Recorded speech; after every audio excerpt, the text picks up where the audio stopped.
നമ്മളൊക്കെ രണ്ട് കാലുണ്ടായിട്ട് വരെ ജീവിക്കാൻ ബുദ്ധിമുട്ടുന്ന സാഹചര്യത്തിൽ ഒരു കാലില്ലാത്ത രാജു കണ്ടില്ലേ, വെപ്പ് കാലായിട്ടാണ്. ഓനക്കൊന്ന് പുറത്തിറങ്ങാനൊരു മുച്ചക്ര വാഹനമാണ് ഇപ്പോൾ ഓൻ്റെ ഇതിലുള്ളത്. ഓനക്ക് ഇനിയിപ്പോൾ ഇലക്ഷനൊക്കെ ആയാലും ഇനി പഞ്ചായത്ത് ഭരണം മാറിയാലും ഏത് രാഷ്ട്രീയ പാർട്ടി ഭരിച്ചാലും ഈ രാജുവിനെ പോലത്തെ ആളുകളെ നമ്മൾ ചേർത്ത് നിർത്തേണ്ട കേട്ടോ. കാരണം ഒരു കാലില്ലാതെ ജീവിക്കാനുള്ള മാർഗം നമ്മളാക്കി കൊടുക്കണം. അതാണ് നാടിന്റെ വികസനം എന്ന് പറഞ്ഞാൽ കൃത്യമായിട്ട് അറിയാം. പക്ഷെ എങ്കിലും വളരെ വേഗത്തിൽ സ്പീഡാക്കേണ്ട ഒരു അവസ്ഥയാണ്. കാരണം ലോട്ടറി കച്ചവടം ചെയ്യണമെങ്കിലും ഒരു മുച്ചക്ര വാഹനം വേണം. ആണ്. എൻ്റെ ഒപ്പം പഠിച്ച രാജു എന്ന് പറഞ്ഞ രാജേഷ് ആട്ടെ ഈ പോണത്, ആ ബൈക്കിൻ്റെ ബാക്കിലിരുന്ന് പോണത്. പെട്ടെന്നൊരു സുപ്രഭാതത്തിൽ കാല് നഷ്ടപ്പെട്ട ഒരു വ്യക്തിയാണ്. അപ്പോൾ അയാളെ കൂടുതൽ വിശേഷം നമുക്ക് അറിയാം. സുഹൃത്തുക്കളെ, ആരിസാട്ടോ, ആരിസ് വൈത്തിരിയാണേ. ഞാൻ പറഞ്ഞത് രാജുവിൻ്റെ അടുത്ത് എത്തിട്ടോ. അപ്പോൾ ആകേഷ് മുത്തുമണി രാജുവിന് ഒരു കാലില്ലാത്ത നിങ്ങൾ ആരും പറഞ്ഞിട്ടുണ്ടാവില്ല. അത് അറിയിക്കാനും അവൻ്റെ വിശേഷം പറയാനും കൂടിയാണ് വന്നത്. അപ്പോൾ രാജുവിനെ ബൈക്കുമ്പോൾ അവൻ്റെ വീട്ടിലേക്ക് എത്തിച്ചുകൊണ്ടിരിക്കുമ്പോഴാണ് ഞാൻ കണ്ടത് അവനെ. അപ്പോൾ നമുക്ക് രാജുവിൻ്റെ വിശേഷങ്ങൾ ചോദിച്ചു നോക്കാം. എന്താണ്, എപ്പോഴാണ് ഇത് സംഭവിച്ചത്? കാല് എൻ്റെ ഒപ്പം പഠിച്ചാണ് രാജു. പക്ഷേ 2 വർഷത്തിൻ്റെ ഉള്ളിൽ ഇപ്പോൾ പെട്ടെന്ന് കാലില്ലാത്തൊരവസ്ഥയിൽ ഞാൻ കണ്ടപ്പോഴേ ആകെ ഷോക്കായി പോയി. അപ്പോൾ നമുക്ക് ചോദിച്ചു നോക്കാം എന്താണ് സംഭവം എന്നൊക്കെ. അപ്പോൾ സുഹൃത്തുക്കളെ, ഇതാണ്ട് രാജു. രാജുവിൻ്റെ വീട്ടിൽ ഇപ്പോൾ ഞങ്ങൾ വന്നാണ്. ആകേഷിൻ്റെ ഒപ്പം ഞാൻ വന്നാ. അപ്പോൾ രാജു, എന്താ സംഭവം? എന്ന് പറ്റിയത്? എത്ര ആയത് പറ്റിയിട്ട്? എല്ലാവർക്കും നമസ്കാരം. എനിക്കിത് പറ്റിയിട്ട് ഇപ്പോൾ 2 വർഷമായി. 2 വർഷമായിട്ട് ഞാൻ ആദ്യം ഒന്ന് 2 ബ്ലോക്ക് വന്നായിരുന്നു. ആ ബ്ലോക്കിൽ ഒരു കാല് പിന്നെ മുട്ടിന്റെ മേലേക്ക് വെച്ച് മുറിച്ചു കളഞ്ഞു. അപ്പോൾ ഇപ്പൊ വീട്ടിൽ തന്നെ ഇരിപ്പാണ്. ഒരു നിവൃത്തി ഉണ്ടെങ്കിൽ ഞാൻ എന്തെങ്കിലുമൊക്കെ ചെയ്യണം എന്നൊരു ആഗ്രഹമുണ്ട്.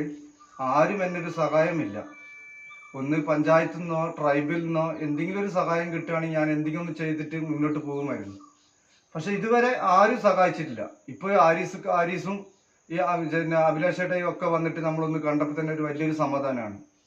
എന്തെങ്കിലും ഉണ്ടെങ്കിൽ എല്ലാവരും എന്നെ ഒന്ന് സഹകരിച്ച് തരിക. ദൈവം സഹായിച്ച് ഞാനൊന്ന് പുറത്ത് പോയി എന്തെങ്കിലും ഒരു കാര്യം ചെയ്തിട്ട് എൻ്റെ കുടുംബം നോക്കാൻ വേണ്ടിയിട്ടുള്ള ഒരു സഹായം ചെയ്തു തരിക. അല്ലെ, പുറത്ത് പോകാനൊക്കെ വണ്ടിന്റെ സൗകര്യമോ മറ്റോ എന്തെങ്കിലും പഞ്ചായത്തിന്റെ ഒന്നും കിട്ടിയിട്ടില്ല. പഞ്ചായത്തിന്റെ ഭാഗത്തുനിന്ന് മുച്ചക്രവാഹനത്തിന് അങ്ങനത്തെ ഒന്നും കിട്ടിയിട്ടില്ല. പറഞ്ഞിട്ടുണ്ട്, ഞാൻ അവിടെ അപേക്ഷ കൊടുത്തിട്ടുണ്ട്. ഇതുവരെ അങ്ങനത്തെ ഒരു കാര്യം ആരും പറഞ്ഞിട്ടില്ല. എത്രയായി അപേക്ഷ കൊടുത്തിട്ട്? അപേക്ഷ കൊടുത്തിട്ട് ഇപ്പൊ ഒരു 8-9 മാസമായി.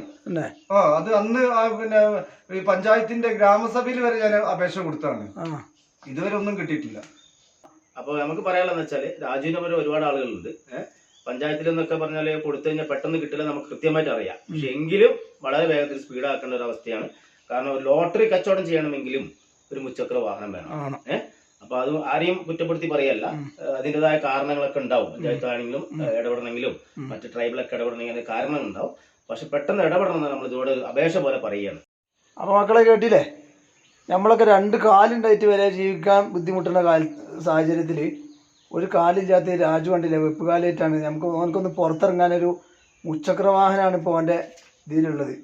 ഓനക്ക് ഭക്ഷണം കഴിച്ചു പോകാൻ ഓൻ്റെ ഭാര്യ ജോലി ചെറിയ എന്തോ ഒരു 8,000 മറ്റോ ഇതിന് വേണ്ടി എവിടെയാണ് അംഗൻവാടിയിൽ ജോലി ചെയ്യുന്നുണ്ട്. അപ്പോൾ ഓലെ ഭക്ഷണ കാര്യം എങ്ങനെയെങ്കിലുമൊക്കെ ആയിട്ട് ഒരു മാസം തട്ടിമുട്ടിക്കോളും. 2 കുട്ടികൾ പഠിക്കുവാണ്. അപ്പോൾ ഇതാണ് ഒരു മുച്ചക്ര വാഹനം, അങ്ങനെ എന്തെങ്കിലും ഒന്ന് ഈ ജീവിക്കാൻ വേണ്ടിയിട്ടൊരു മാർഗം, അതിനൊരു മാർഗം ഈ പിന്നെ അധികാരികളാണ് ശ്രദ്ധിക്കേണ്ടത്. ഇങ്ങനെയുള്ള ആളുകളെ നമ്മൾ സഹായിക്കേണ്ടത്, അധികാരികളൊക്കെ ശ്രദ്ധിക്കേണ്ടത്. അപ്പോൾ എല്ലാവരും ഒന്ന് പരിശ്രമിച്ച് ഇതൊന്ന് ഷെയർ ചെയ്ത് ഒന്ന് അധികാരികളിലേക്ക് എത്തിക്കണം കേട്ടോ. അപ്പോൾ സുഹൃത്തുക്കളെ, ഇനിയിപ്പോൾ ഇലക്ഷനൊക്കെ ആയാലും ഇനി പഞ്ചായത്ത് ഭരണം മാറിയാലും ഏത് രാഷ്ട്രീയ പാർട്ടി ഭരിച്ചാലും ഈ രാജുവിനെ പോലത്തെ ആളുകളെ നമ്മൾ ചേർത്ത് നിർത്തേണ്ട കേട്ടോ. കാരണം ഒരു കാലില്ലാതെ ജീവിക്കാനുള്ള മാർഗം നമ്മളാക്കി കൊടുക്കണം. അതാണ് നാടിന്റെ വികസനം എന്ന് പറഞ്ഞാൽ.